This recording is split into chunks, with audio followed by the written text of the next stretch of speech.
Some say that inflation isn't coming, it's already here. Others suggest we're headed for deflation. I guess it depends on where you look. What is evident is that governments are pumping in more money into their economies than ever before in history by a large margin. Central banks are buying up assets with their digital printing press. There has never been an example of this activity that ends well, and yet they are all going full force into it. But this time is different, right? You came here for the truth, so let me unveil that for you. Today we're going to talk about the global flood. I'm specifically mentioning here this is related to the fiscal and monetary expansion that we have noted particularly since 2020. Now, I'm going to talk about the governments around the world and what they've been doing, how they've been expanding their deficits, and how bad this has become. The point I want to make is that if you look at it historically, it always ends badly.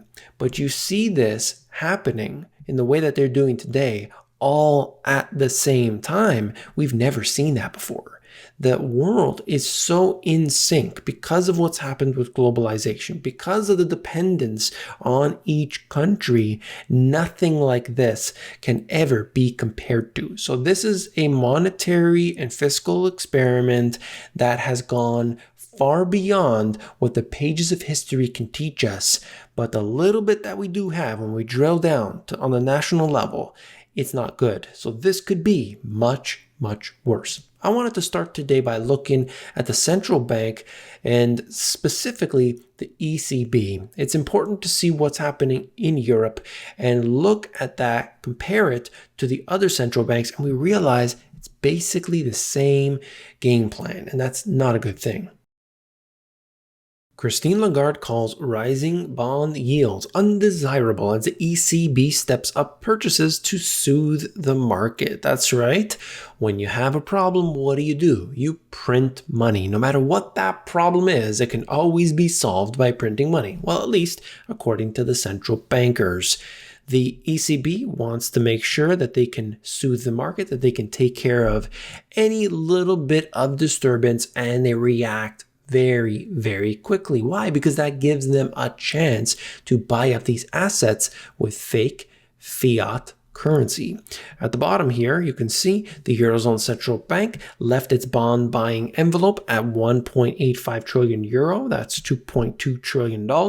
And its key interest rate at minus 0.5%. But it said that it would significantly step up the pace of its purchases within the asset buying scheme over the next 3 months.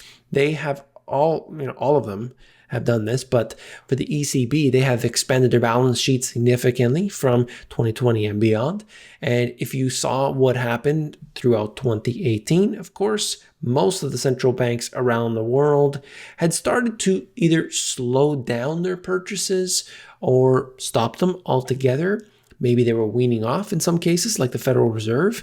And this slight change in the balance sheet, the total global central bank balance sheet, made such a dramatic impact on the financial markets, on everything essentially, that the world, all of those who were watching, realized very quickly there that this was not going to happen without devastating consequences.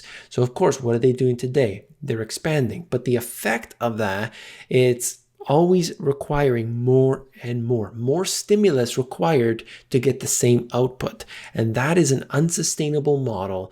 And everybody knows that, but nobody wants to admit it. This is a quote here from Peter Schiff, and essentially, I just wanted to note a couple points from it. I won't read you the whole thing, but you can certainly check it out.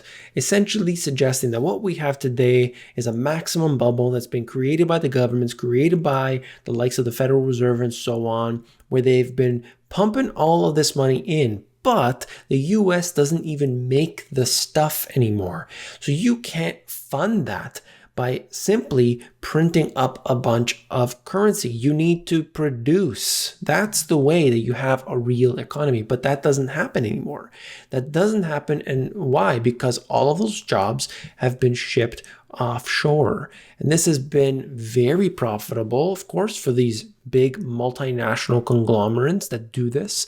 And they are utilizing this globalization in order to make maximum profits. There is no incentive anymore to actually build in the United States. And so what? They move overseas. They think that putting a little bit of tariffs on is somehow going to fix anything. Of course not. That actually doesn't work at all. And it only passes on, the documentation is there, the facts are there, that this actually just passes on all of the expenses onto the consumer. That's a fact. So that's what we have here, is that this is a plan that's here to stay, and it's very clear for the next little while that that's going to be the case. People will pay higher prices. They're going to pay higher prices through inflation because of the devaluation of currency. They're going to pay it because of the higher taxation. This is the point of the video. The higher taxation that's going to be needed in order to pay for all of the stimulus measures. So keep that in mind as we go through the rest of this video. I wanted to note here that the U.S. continuing jobs claims has continued to decline, whereas the emergency claims have risen and continued to rise. I think it's important to see this because you can look at the different dynamics and you look at the different places around the U.S. and you look at different parts of the world, and there's a lot of different things happening right now, but we're just measuring it, we're following it, and keeping track.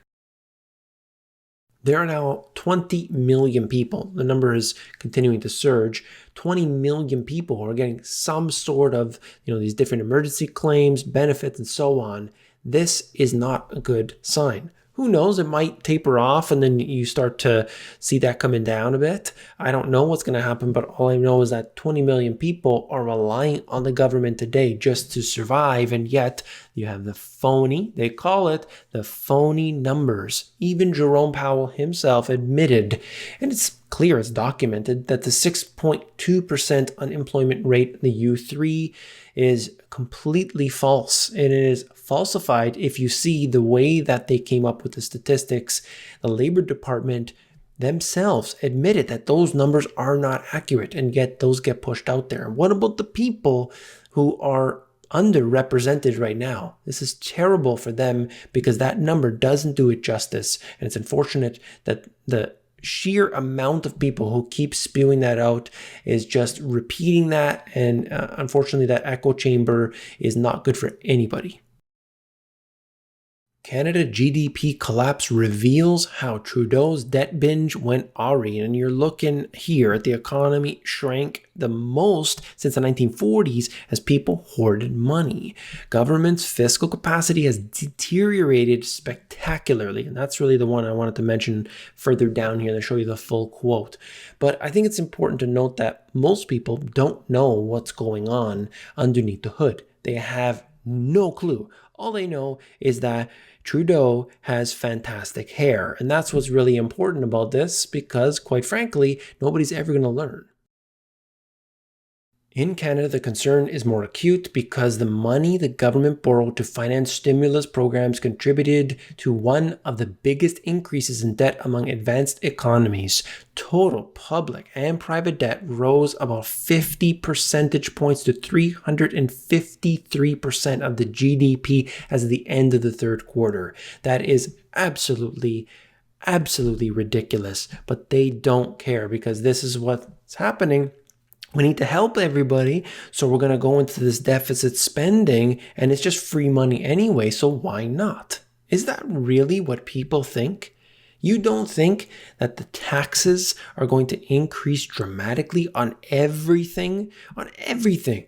The amount of money you pay when you go to the supermarket, all of the hidden taxes that go in, you're going to get increase on your gas taxes, on your property taxes. Everything is going to increase in order to pay that. It's not just Canada, but expect it to a different degree all around the world. The federal government's capacity to deliver future services has deteriorated spectacularly. That, to me, tells us what we can expect in the near future. How in the world is the government ever going to pay their future bills if they couldn't pay them today? And that just got a lot worse over the course of the last year.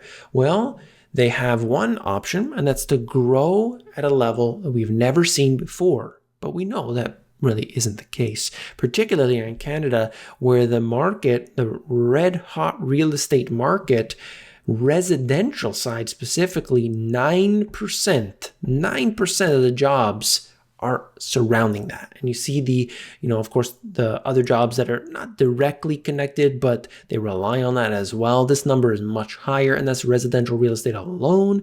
How much higher can that go in order, when you see that a large percentage of the economy is relying on that, and if that starts to slow down, not even crash, it just starts to slow down, the economy, which is in desperate need of constant and never-ending growth, will not be there. So the only option, of course, is a 3-letter word that many people are familiar with: tax. Get ready and get used to it.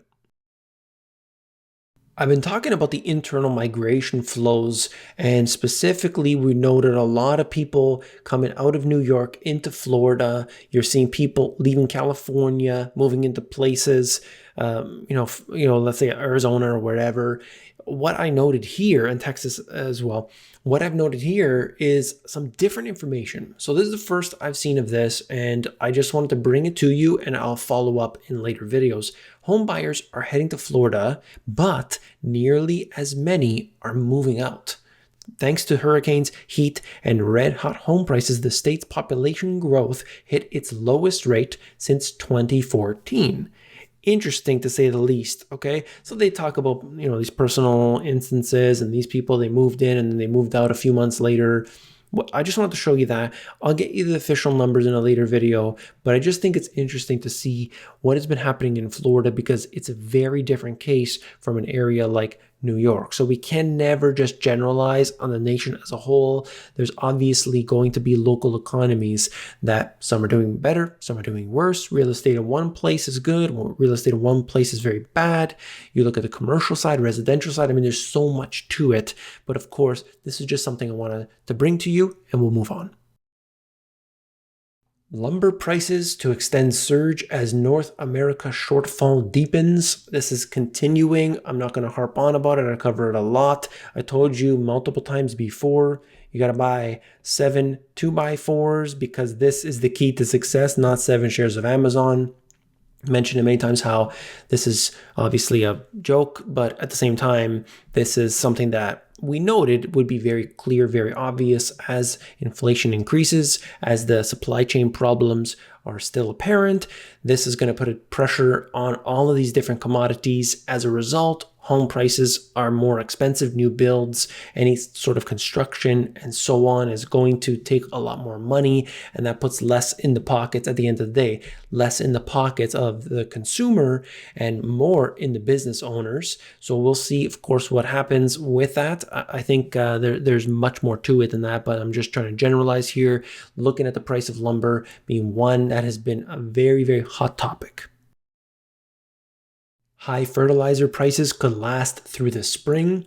This is important to see what had happened. A lot of these farmers apparently were buying in advance. They got some good deals on that, but now the prices are sky high. And you see in the bottom paragraph, with the increase in commodity prices, there's been an increased demand for fertilizer since last fall. This increased demand, coupled with reduced fertilizer imports, is, according to forecasters, predicted to keep fertilizer prices elevated through the fall and potentially into next year. Well, we'll see what happens and how this affects the different farmers. But of course, higher prices paid on the materials and the services that they need ultimately means higher prices on the food. Crude oil has been performing quite well, as we can see, along with so many other commodities. Brent being towards that $70, WTI around $65. Follow this one very closely, because you know that any sort of variation affects not just those in the US, but basically all around the world. Why $4 a gallon gas may be coming your way this summer. I noted recently, if I'm not mistaken, that somewhere, I think it was LA or other place in California, that people are already seeing this. So it's happened already. And I just want to note the fact that this is yet another instance where people are paying more. Ultimately, whatever the case may be, if it's a supply chain problem, if it's simply a devaluation of currencies, what is the end result? People are paying more, okay? Even as oil and gas prices rise, industry executives are resisting their usual impulse to pump more oil out of the ground, which could keep energy prices moving up as the economy recovers. So we'll note where this goes, but I think it is very clear that the average individual, they've apparently got all of this savings around, and I don't know if it's going to be used to pay for new things, expansion, and so on, or it's going to be used to pay for these increasing prices on just about everything. That's all for this video. If you found it informative, hit that thumbs up button. When you do, you're supporting me. I want to thank you for that. If you want to learn about e-commerce for free, I've got an entire course teaching you step by step. You can check it out at the amazongps.com. If you want to know about the financial system, you could learn in these 2 books. Fantastic. They're excellent and so simple to learn from. Everything you need to know, check them out at the link in the description. And if you want the audiobook, that's available at themoneygps.com. Have you seen this video yet? If not, you definitely want to check it out. It's available right here. Just click it and I'll see you there.